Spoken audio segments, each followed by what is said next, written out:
ಸಾಮಾನ್ಯವಾಗಿ ನಮ್ಮ ಹಿಂದೂ ಸಂಸ್ಕೃತಿಯಲ್ಲಿ ದೇವರ ಪೂಜೆಗೆ ತೆಂಗಿನಕಾಯಿಯನ್ನು ಹೊಡೆಯುವುದು ಸಹಜವಾಗಿದೆ. ಯಾಕಂದ್ರೆ ತೆಂಗಿನಕಾಯಿಗೆ ತನ್ನದೇ ಆದ ಮಹತ್ವವಿದೆ. ತೆಂಗಿನಕಾಯಿಯು ನಮ್ಮ ಹಿಂದೂ ಧರ್ಮಶಾಸ್ತ್ರದ ಪ್ರಕಾರ ಒಂದು ಪೂರ್ಣ ಫಲ. ಅಲ್ಲದೆ ತೆಂಗಿನ ಮರವು ಬೇಡಿದ್ದನ್ನು ಎಲ್ಲಾ ನೀಡುವ ಒಂದು ಕಲ್ಪವೃಕ್ಷ. ಹಾಗಾಗಿ ತೆಂಗಿನಕಾಯಿಗೆ ಎಲ್ಲಿಲ್ಲದ ಮಹತ್ವ.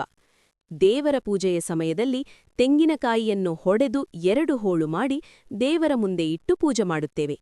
ಅಲ್ಲದೆ ತೆಂಗಿನಕಾಯಿಯ ಒಳಗಿರುವ ನೀರನ್ನು ನಾವುಗಳು ತೀರ್ಥವಾಗಿ ಸೇವನೆ ಮಾಡುತ್ತೇವೆ.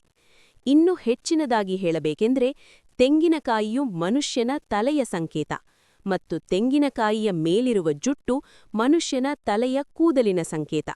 ಎಲ್ಲಕ್ಕಿಂತ ಹೆಚ್ಚಾಗಿ ಕೊಬ್ಬರಿಯು ಮನುಷ್ಯನ ಮನಸ್ಸಿನ ಕಾರಕವಾದುದು. ಹೀಗೆ ಪೂಜೆ ಮಾಡುವ ಸಮಯದಲ್ಲಿ ತೆಂಗಿನಕಾಯಿಯನ್ನು ಒಡೆದಾಗ ಕೆಲವೊಮ್ಮೆ ಅದು ಕೆಟ್ಟು ಹೋಗಿರುವುದನ್ನು ನಾವು ಕಾಣುತ್ತೇವೆ. ಹಾಗಾದರೆ ಈ ರೀತಿ ಕೆಟ್ಟು ಹೋಗಿರುವ ತೆಂಗಿನಕಾಯಿಯು ಏನನ್ನು ಸೂಚಿಸುತ್ತದೆ?